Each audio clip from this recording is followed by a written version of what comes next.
Joe Hortiz was a madman Wednesday, aggressively trying to improve the Chargers roster, trading for a huge upgrade at backup quarterback with Taylor Heinicke, and also trading for a big addition in the secondary.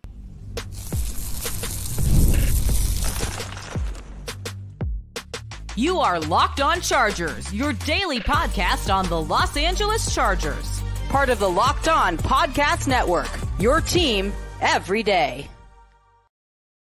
What is up, and welcome into the Locked On Chargers podcast. I'm your host, Daniel Wade, joined as always by my co-host, David Drogemeyer, and we've been covering the Chargers now for 9 seasons, but this is our 7th year as the host of the Locked On Chargers podcast, bringing you your team every day. Thank you to the everydayers out there, especially for making us your first listen today when we saw a wild trade day that we haven't seen in a decade plus for the Chargers. But to make sure you never miss the show, go subscribe or follow for free on the Locked On Chargers YouTube channel and listen wherever you get your podcast from. David, what do we got today? Well, Daniel, I wasn't sure if it was allowed for a Chargers general manager to make trades to acquire players, but Joe Hortiz has brought me to the light. Fortunately, the Chargers saw that they needed to upgrade at the backup quarterback position, and they moved swiftly to make a move to make that happen, bringing in Taylor Heinicke, and then bringing in a versatile defender as well with Elijah Molden with a very, very reasonable asking price. And then, of course, they put in a waiver claim, and they brought in a former Michigan running back, of course, Hassan Haskins. The Michigan relationships all over the place, and the practice squad started to fill up.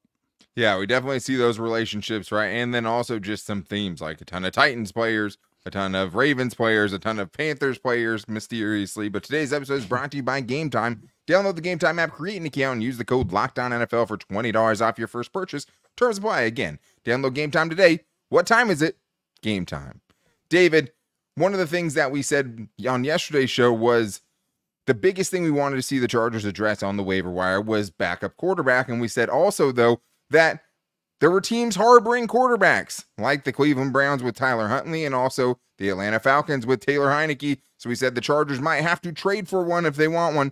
And they did just that on a very wild day Wednesday. The Chargers trade for their new QB2 in Taylor Heinicke and get a really substantial upgrade. This is a position that you felt terribly about after the preseason that Easton Stick put together. And now you feel like you have one of the better backups in the league. Man, it's so nice. It's so nice to see your general manager be able to identify when there is an issue, when there is a problem, when there's a deficiency in your team, and work swiftly to try to address that and actually go out there and make a move. Go improve your roster in any and every way. It's one thing to say you're going to do it. It's a whole nother thing to actually go out there and do it. So my hat is off to Mr. Joe Hortiz for making the move, recognizing and identifying and going out there and doing it. Bringing in Taylor Heinicke, who has actual starting experience, Daniel. He has a record of 13-15-1 as a starter in the NFL. His best year where he played and started most of that was 2021, where he was 7-8 and had over 3,400 passing yards and 20 touchdowns. So I just like the fact that they have somebody now that you feel like if he's brought into the football game, he can manage it. He's been through several different offenses, and feel like, you're confident now that he can keep you afloat. Yeah, and I think he does have, somewhat of a tendency to be a little bit of a gunslinger at times, but it also kind of makes it a little bit more fun. He definitely has some moxie, definitely has some of that scrappiness to him where he's come in and done some crazy things, whether it's running for touchdowns, right? Or, just in his career, 5 fourth quarter comebacks, 5 game-winning drives has shown even when the team has needed him to come through late, he's been able to do it. And I think when you have Justin Herbert, who has been injured now in 3 straight seasons, and then the only time he actually missed games because of it, you went 0-4, right? That's just as simple as it was. And like we said, quarterbacks aren't a win stat, but you also, that backup quarterback can't be losing you those games. And Easton Stick was losing the Chargers games in the preseason, just did not show that he'd be enough to keep them afloat. And I do think, when you're talking about a guy that has almost 2 full seasons of starting experience, a guy that started basically a whole season, that is a very, very nice thing to have as your backup. And I think that it just really kind of shines a light on what Joe Hortiz has said he was going to do and how he has followed through on it. We heard Jim Harbaugh yesterday go on a tirade about how much he hated the word satisfied in regards to football terms. And he said, basically, in response to a question about if they were satisfied at the backup quarterback position, obviously they were not, obviously Joe Hortiz subscribes to that same philosophy, and he told us he was going to keep trying to improve the bottom end of this roster too, and he absolutely did it. I mean, absolutely wheeling and dealing on Wednesday. I mean, he put in more work in trades in one day than Tom Telesco did in acquiring players in 11 years, right? Tom Telesco did bring in Khalil Mack. That's the case. Which is definitely the bigger of the trades, but like just having someone that you know isn't going to get complacent this time of year, isn't going to just ignore super obvious glaring deficiencies like we saw so many times in the past. It's just really, really refreshing to see this. I mean, and you're looking, David, at like, these are the players that have just been signed since the draft. DJ Chark, Tony Jefferson, Tier Tart, Bud Dupree, Hassan Haskins, and you also just traded for 2 more players today. Since the draft, that's not the free agency window, right? Like, that's more active after a draft than we saw Tom Telesco be for so long. Like, I think this is such a nice change of pace for Chargers fans to see a team that really feels like they're doing everything they possibly can to improve the team. Well, they're actually truly churning the bottom of the roster. Like I just go back to Joe Hortiz, like saying, hey, I am going to be constantly looking to update and upgrade the last 5 or 6 spots on the roster. I absolutely want to have the most depth that I can acquire. And let's not forget, like, before Joe Hortiz stepped into the chair to be Chargers general manager, there were already difficult decisions that he had to make. Yeah. He had to navigate a very convoluted offseason.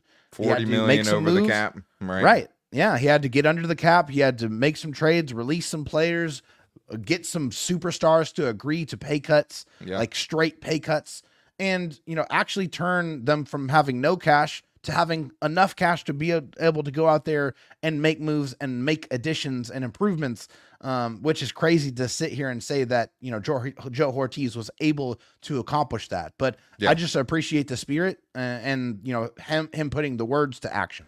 And also improving the team without the expense of the future, right? They gave up a conditional 6th round pick for Taylor Heinicke, which is probably going to be based on if he actually plays or anything. I might even get bumped down to a 7th round pick. Yeah. For the other trade we're going to talk about, Elijah Molden, it was a 2026 7th round pick. That's nothing. I mean, especially when you work in the ways that Joe Hortiz does with compensatory tip picks. Why do you care? You just cut a 7th round pick in Cornelius Johnson, right? That doesn't, it's not a guaranteed thing by any means. But now the question is, what happens with Easton Stick? Because we still don't know the corresponding moves for either of the trades at this point yet, but the Chargers will have to open up 2 roster spots. Will they just waive Easton Stick right away? Yeah, that's the thing. I don't think that they will. And the reason why I don't think that they will is because of that emergency quarterback. That emergency third quarterback has to be a member of the 53-man roster, because that rule that they were trialing, it went back to a previous rule, and the previous rule stated that you needed to keep all 3 quarterbacks, even the emergency one, on the 53-man roster. So as much as I don't want to see that, I think that we're going down that path. Yeah, I hope not. I would rather them, you know, try to keep one of those guys on the practice squad. Like, obviously, you could have, or obviously Easton Stick specifically on the practice squad, I should say. But like, that's what I would like to see. You could have a situation where, yes, Justin Herbert and Taylor Heinicke go down.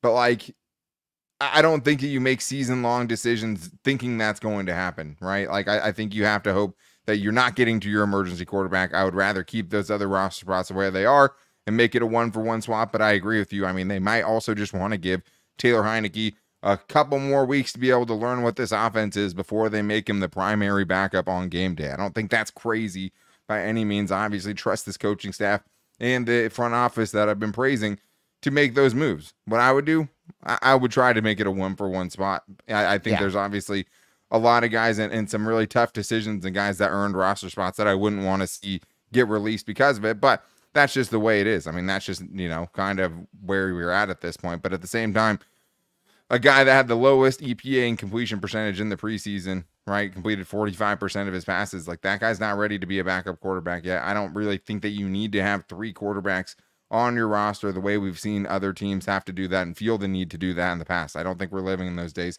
And I think that obviously if something were happening to Justin Herbert the next week, you could have Taylor Heinicke and Easton Stick there if you wanted to. But that's just one of the 2 big trades that Joe Hortiz made, and this one I really loved as well. The Chargers trading for Titans defensive back Elijah Molden.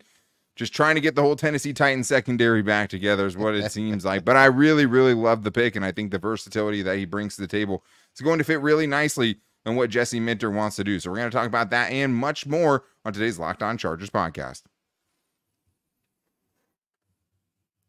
First, I need to tell you guys about 5 Hour Energy, because without 5 Hour Energy, I would not be able to be here doing a podcast with you guys, because I have a 4.5-month-old child. And I think 5 Hour Energy is so clutch in so many moments, especially for me later on in the afternoon. Is really when I get hit. Like if I did not have a baby, I would be napping, around 5 o'clock pretty much every day. That's when I hit my wall. But with 5 Hour Energy, you don't hit the wall. You can leap over the wall instead of crashing into it. And you can tackle that to-do list, whatever DIY projects that you have.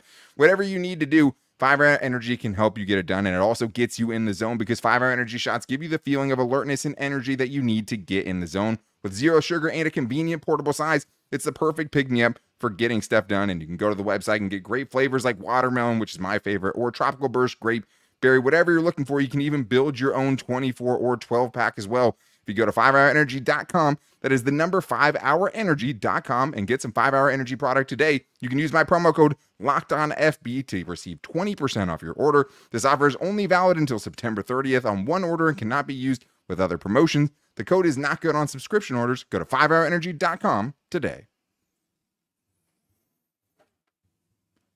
David, we've only talked about half of the trades that Joe Hortiz made on Wednesday. We're just very not used to these things happening. So give us a moment to adjust ourselves to the wheeling and dealing that we saw from Joe Hortiz. But he did a surprise move, right? Like, it was great. We saw, hey, they made a waiver claim. That's great.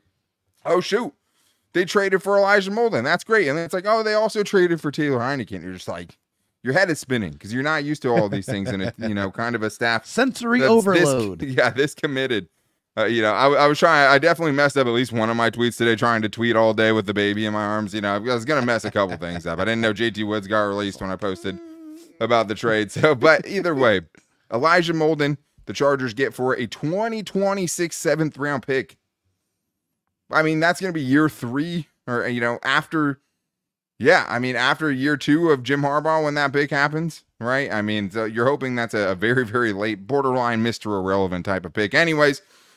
And I'm sure, the Titans might have released him if they didn't have an inkling that some team like the Chargers was going to give something up for him. But I love this move. I mean, another place where the Chargers are taking a chance on a young player, not an old veteran, that he can bounce back and find some really good form that he's had in the past. And this is also, David, a very versatile player that's played a lot of snaps at safety and at cornerback as well.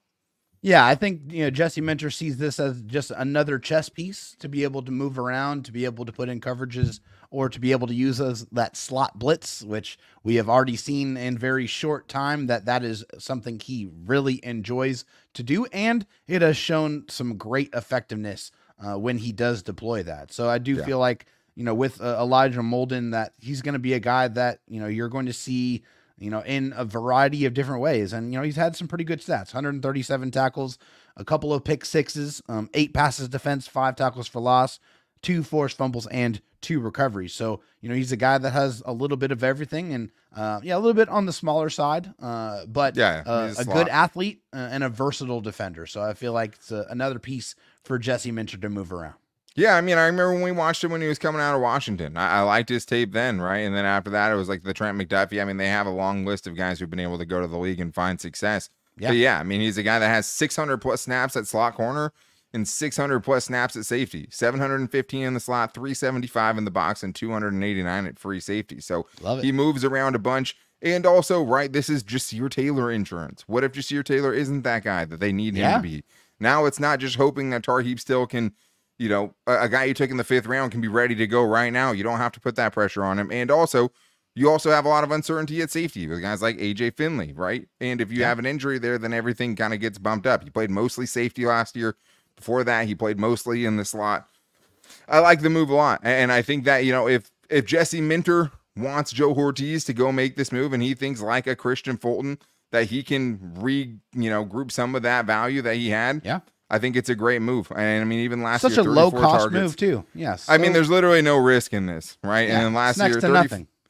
The biggest thing is the run defense. That's one place where the Chargers have been so weak at the cornerback position, and that is just not the case with him. Last year, he had 10 run stops, but also only missed 7.6% of his tackles. Love that. That's crazy. 16 stops in total, but that is a really, really low number for a secondary player in general, and much better than what the Chargers had as a whole last year. They were not a good corner tackling team. This is a guy that brings that toughness to the table, and also just a ton of former Titans, right? Elijah Molden now, Christian Fulton, Tier Tart was there. Bud Dupree was there in 2021 when they had that big, they were a really good defense. Physical and also defense. the guy that they ended up claiming on waivers. We were wondering who would they claim. And as soon as the waivers all went through, we saw the Chargers had claimed former Michigan running back and former Tennessee Titans running back Hassan Haskins off of waivers. So shouldn't be a surprise, as a former Michigan player. But this one makes a lot of sense to me, David. He does have to come on the active roster. That's how the waiver wire works. If you want to claim someone, they have to go on your active roster. The Chargers ended up waiving JT Woods in a corresponding move, which obviously doesn't feel that crazy when you have another defensive back. And we expect JT Woods to probably be on the practice squad. But this is another guy, David, 24 years old, brings some depth to the running back room, and also brings a really good special teams player, which I think is a lot of what this move was about. Yeah, absolutely. Another Michigan alum here. That connection stays ever strong with Jim Harbaugh. Not a surprise at all. But also, this is a bigger type running back. 6'2", 230 pounds. Like, he's more of a bruiser. I watched some of his games. He's got some soft hands. He's able to really punch through the holes. And he drags defenders. He's a big guy, but man, the special team snaps were fun. Like, he was running people over, like he was blowing guys up and making big, strong tackles. Like, and also, doing a good job of protecting on like punts and stuff like that. So I feel like this is a guy that is going to be on special teams a lot. And when we're talking about your fourth running back, which is, what he's going to be, you have to contribute on special teams, either as a returner or, as a core 4 special teams member. And that's what Hassan Haskins is going to be tasked with doing. Yeah, and like I said, they waived JT Woods in correspondence with this move, but that just probably means that Jared Patterson will be one of the moves for either Taylor Heinicke or Elijah Molden when we find those out, right? But yeah, you want your fourth running back, if you're going to keep 4, to be contributing on special teams in a way that I just don't think Kamani Vidal can do at that size. It's really not made to do, right? But the other crazy thing, too, is this is a guy that was taken 8 picks after Isaiah Spiller in the 2022 draft. Now Isaiah Spiller's in the practice squad. Hassan Haskins on the active roster. But you talked about special teams. He was an elite special teams player as a rookie in 2022 before missing all of 2023 on injured reserve for an undisclosed injury. I could not ever actually find what the injury was for him in 2023, but missed all of last season. But in his rookie year, out of any player that had at least 200 snaps on special teams, he ranked 16th in the NFL in special teams grade, which shows you, how good he was. Also, as a running back, made double-digit tackles per PFF, had 9 solo tackles and an assist as well. So nice. You combine that with a dude that had 30 touchdowns and 2,000 yards in 3 years in Michigan. You like it. I don't expect him to be a huge part of the offense by any means. I think this was more of a special teams move, but it is more depth. If you do need him, he fits the style that you want to run and the physicality there. And David, we do think that JT Woods will probably end up on the practice squad, especially since he just moved to cornerback. I don't think any team's going to want to pick him up to play safety with kind of what he's shown at that position. So I do expect him to be one of the open spots left on the practice squad.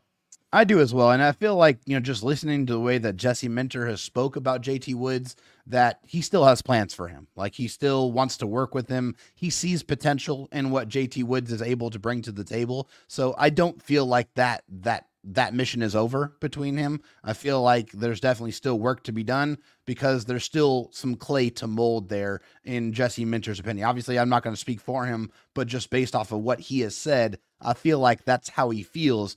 And we saw some good things from JT Woods. Like, it seems like he was, a little bit more comfortable at corner. We'll see if he's able to develop here. We will. We'll see if he's able to develop there. I think it's super intriguing. I do think the other part of it is I just don't know if any team's going to want to put JT Woods on their active roster right now, right? And I think at that point it becomes he can sign wherever he wants on the practice squad for any team that has an opening for him. But why would he not want to go to the team that's trying to kind of reinvent and reinvigorate his career? To me, I don't see that happening by any means. So JT Woods probably to the practice squad. The Chargers do get Hassan Haskins though off of waivers, which is great. Also can return kicks as well too, which I didn't mention before. So can cover special teams. Also has 19 career returns in 1 year in his rookie season. So I'm excited to see what the role for him looks like.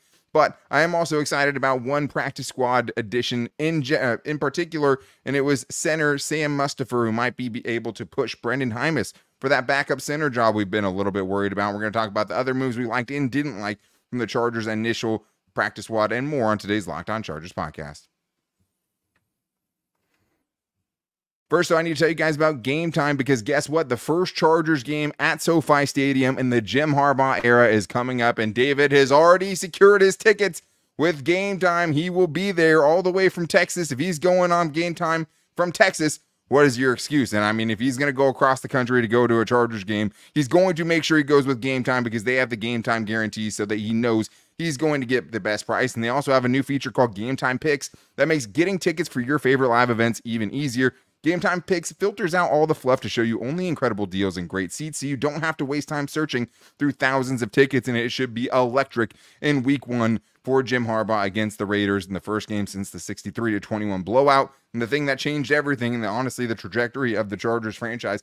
And David got his tickets there with Game Time, and he was like, I'm going to see if I can get tickets, and literally the Game Time Picks were so quick that by the 2 seconds later, he's like, hey, I got tickets. So all you guys have to do to take the guesswork out of buying tickets is download the Game Time app, create an account, and use the code LOCKEDONNFL for $20 off your first purchase. Terms apply, but again, create an account, redeem the code LOCKEDONNFL for $20 off. Download Game Time today. What time is it? Game time. David, let's get into the practice squad, because we did see the Chargers announce their practice squad today, and it pains me to have to go through every single player and just talk names on live sports AM radio like this. But we'll get into the guys that are on the practice squad. But first, before we get into that, I do want to tell everyone to make sure that they're always making us your first listen, and we appreciate the everydayers out there. But if you need a second listen, make sure to listen to the Locked On Fantasy Football podcast so that you can avoid major embarrassment. I know in my league, the loser has to sit on Santa's lap and do a photo shoot at the end of the year if they get last place. If you want to avoid embarrassment like that and potentially going viral for all the wrong reasons, go subscribe or follow for free to the Locked On Fantasy Football podcast, or on YouTube, wherever you want to subscribe to that. And I guarantee that will not happen to you. But let's get into, David, the one practice squad signing that wasn't one of the guys who was already on the Chargers, right? That obviously interested me the most, just, that stood out the most. If you're talking about who's on it, we're talking about Carson Barnhart, Luke Benson, Andrew Farmer, Tucker Fisk, Matt Hankins, Chris Hinton, Jeremiah Jean-Baptiste, Cornelius Johnson, the 7th round pick, Jalen Johnson, the wide receiver, Robert Kennedy, the corner, Alex Leatherwood, Trayvon Morris, Brash, CJ Koye, Shaq Quarterman, and Isaiah Spiller with 2 spots open. There, now you know who's on the practice squad. But Sam Mustipher was the one I wanted to start here with, David, because he's a guy that was on the Ravens last year, ended up catching on to camp with the Broncos, had a super impressive preseason, ended up getting cut and fell right into the Chargers' lap. Yeah, a guy that has some experience as well. I mean, he's played in the league for 4 years, 3 years with Chicago, a year with Baltimore. You guessed it. Obviously, no surprise there. Another connection between Joe Hortiz and the Baltimore Ravens, grabbing one of his former players. And in 2023, had 199 snaps at center, only gave up 2 pressures and no sacks. And in the 2024 preseason, it's 91 snaps, 0 pressures allowed, not even a single pressure. So he was solid. I like the fact that he has experience in the league. That's kind of what I was looking for. Someone who's young, but has experience to be, someone who can push Brendan Hymus, who has transitioned to 2 different positions in the NFL. So I like this move a lot. Yeah, and I mean, he's a dude who started a ton. I mean, he has 2,844 snaps playing center in his NFL career.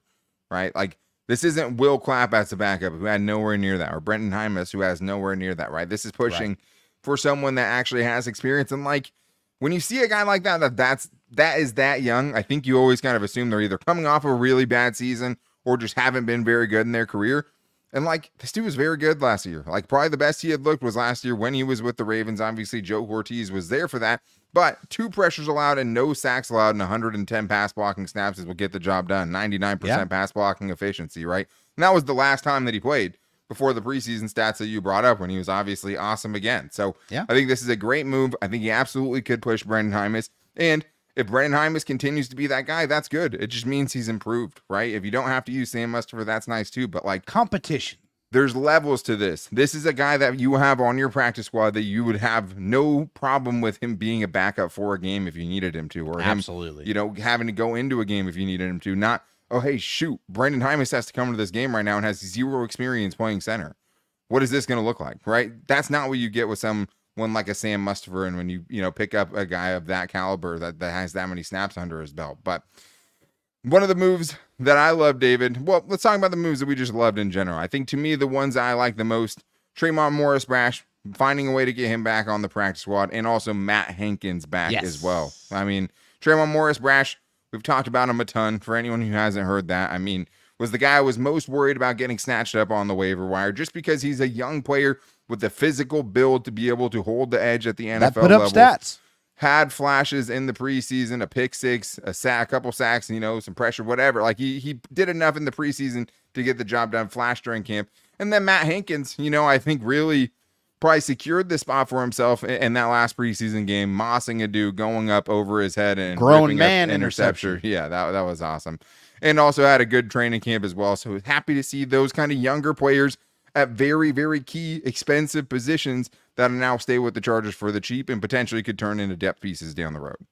I agree. I like both of those moves as well. I'll throw one additional name in there. Is it Isaiah Cornelius Johnson? Oh, okay. I appreciate the fact that they continuing to work, because I feel like at least towards the end of the preseason, Cornelius Johnson was starting to come on a little bit. He was starting to kind of wake up, starting to make some plays, make some catches. So I like that, and he's still obviously a very, very young player. And yeah, I am happy about Isaiah Spiller being on the practice squad because he's still really young. And, he didn't do much. He didn't do much at all, in the preseason. We're talking about 10 carries for 13 yards, which is objectively awful, right? Yeah. But yeah, he's still a very, very young player, and the Chargers obviously see something that they like with Isaiah, and hopefully he can get better, and hopefully he can go out there and show some of the flashes that he showed at Texas A&M. And could get pushed off the roster potentially if, Jared Patterson gets released, then, he might end up getting bumped off the practice squad. We'll see what happens. There's only 2 spots left. And that is because even though they're at 15, they have CJ Okoye, who does not count against the practice squad limit. So they still have 2 people they can add. But there's really 3 people that would be kind of going for that one spot, whether it's Easton Stick, JT Woods, and Jared Patterson is kind of yet to be determined. But it is kind of 3 guys for 2 open spots right now in the practice squad without bumping anyone off. I think there's one obvious move, David, that I know you're going to go with for the practice squad. Were there any moves you didn't like for who the Chargers picked to their practice squad? Why? Why is it Alex Leatherwood? Like, what did you see? What redeeming quality did you see when you were watching any of the 3 preseason games that he played in? He got blown by multiple times, multiple times. Gave up tons of pressures, gave up sacks in the preseason. I didn't really see him really show that authority or that physicality in the running game. That is one of the only calling cards that he kind of has at his, disposal. Not good enough to offset the bad parts, right? Yeah. Not anywhere near that. I did, but the one thing you pointed out is they don't have any other tackles at all that are on the practice squad. He's the guy. So if somebody gets hurt that's not on the roster, then guess who's going to get bumped up? Alex Leatherwood. And I do not know how comfortable I am with that. I think there's layers to it, right? Because Jamari Sawyer can play there. Your tackle depth is probably a little better than it feels like, because if it's really just your tackles, you could have, first of all, Trey Pipkins is probably the first guy off the bench there and was definitely at Chargers training camp, right? So if one of the 2 starting tackles gets hurt, then it's Trey Pipkins, then it's probably Jamari Sawyer, then it's probably Foster Sarell, and then it's probably Alex Leatherwood. So from that standpoint, I don't, it doesn't bother me in that way. To me, it's just like, he's only 25. But at a certain point, it feels like a guy is what he is. And I was hoping that he could disprove that to me with a showing in the preseason, but I just didn't see it. Like, it just looked like a one of the main reasons that he was not in the league when they signed him to begin with, right? Just never stuck at guard, never stuck at tackle, and only played at his rookie season. Basically took a whole year off of football, which is really hard to come back from and play well. I really wish Tyler McClellan didn't get hurt, but the real reason that this really takes me off the most is because Willis Patrick didn't make it. First of all, I'd go Willis Patrick over Carson Barnhart just from what I watched in the preseason, right? Like, I just thought he played better. I would have kept him over him, but obviously Carson Barnhart has the Michigan ties. They know what he can do and was, played tackle as well. But love Willis Patrick. Hope to see. I'm not sure if he got picked up by someone. Hope to see him get another chance because he was really, really good in the preseason. But there's one more thing I didn't like about the Chargers practice squad, and that was the Raiders taking Thomas Harper on waivers. Good old Tom Telesco getting ready. Watching the Chargers closely, maybe watching the Chargers jealously, right? Staring through a window, staring a Wolverine meme, staring at a picture, wants, I don't know, man.